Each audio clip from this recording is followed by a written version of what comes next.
Ya, sementara itu mengantisipasi terjadinya kebakaran saat musim kemarau, TPA Sukawinatan dilakukan pembasahan secara rutin oleh pihak petugas UPTD TPA Sukawinatan DLHK Kota Palembang.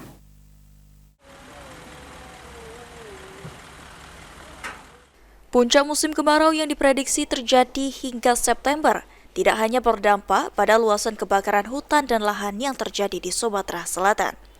Namun pada puncak musim kemarau seringkali mengakibatkan kebakaran di TPA Sukawinatan.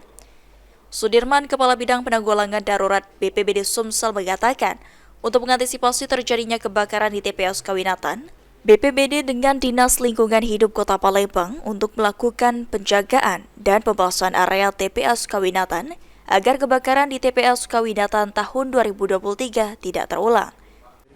Jadi untuk antisipasi TPA Sukawinatan, itu kita sudah koordinasi dengan Dinas Lingkungan Hidup Kota Palembang untuk menjaga seputaran TPA tersebut. Nah, dari tim kita juga BPBD Provinsi, kita menurunkan satu tim. Kita melakukan pelaksanaan pembasahan di lokasi TPA tersebut agar tidak terjadi namanya kebakaran.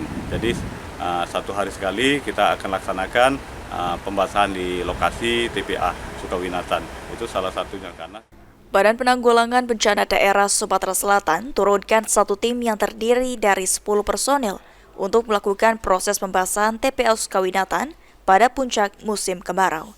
Eki Saputra,